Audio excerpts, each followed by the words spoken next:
योग साधना और कर्म साधना में क्या अंतर है?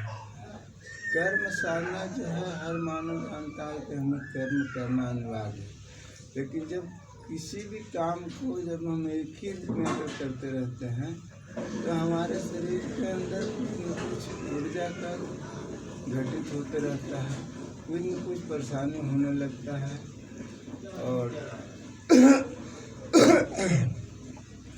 उसी चीज़ को जब आगे चलकर धीरे धीरे वो बहुत बड़ा विकराल रूप ले लेता है। तो उसी तरीक़ा से जब आगे परेशानी बढ़ने लगता है तो वह आदमी का शरीर जो है अस्वस्थ होने लगता है। शरीर में भारीपन, जकड़पन, दर्द, आलसपन, बुखार, चिड़चिड़ापन, घबराहट, ये सारी परेशानियाँ होना चालू हो जाता है। और इन सारी चीज़ों को आपको मेंटेन करने के लिए जो है आपको योग साधना में जाना हो।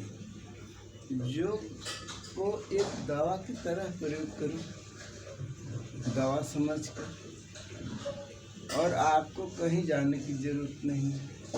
आपका घर है, आंगन है, छत है, आप जहाँ कहीं पर भी हो आप वहीं पर आप कर सकते हैं और कोई आपको कठिन संघर्ष नहीं करना है।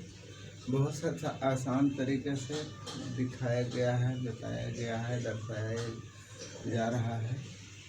अगर आप इन सारी प्रक्रिया को अगर आप अपनाते हैं तो आपका जीवन, आपका शरीर का हर पार्ट्स, शरीर, आपका वर्तमान और भविष्य, इन सारी चीज़ आपका ठीक रहेगा। इसलिए आप अपने जीवन में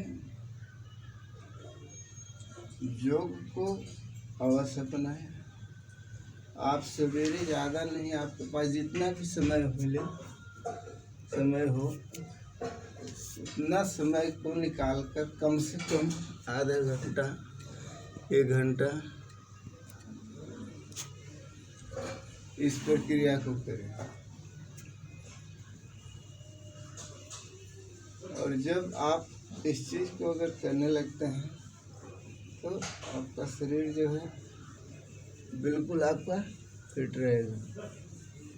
कहा गया जिसका अगर स्वास्थ्य ही सही है तो वो बिल्कुल स्वस्थ है।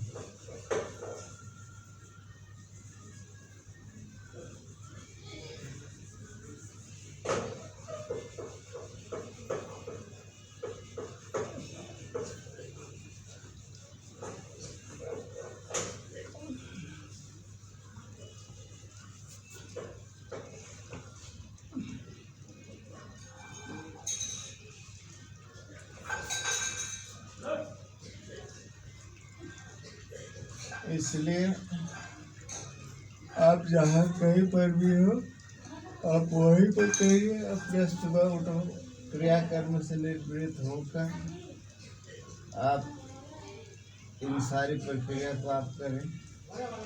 आप किसी भी चीज़ में हैं, नौकरी, पैसा, व्यापार,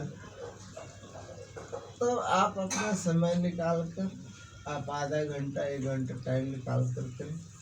और अगर आप करते हैं अपने जीवन में तो इन सारी परेशानियों से आप दूर रहोगे।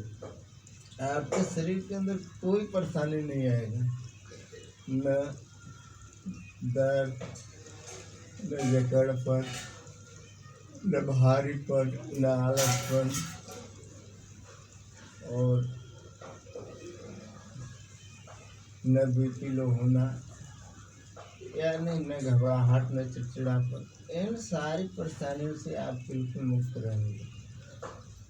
इसलिए आप अपने जीवन में, हम सबको अपने जीवन ज़्यादा नहीं, समय को देखते हुए आज की ज़िंदगी में, भागा दौड़ी की ज़िंदगी में देखते हुए, चलते हुए, फिर भी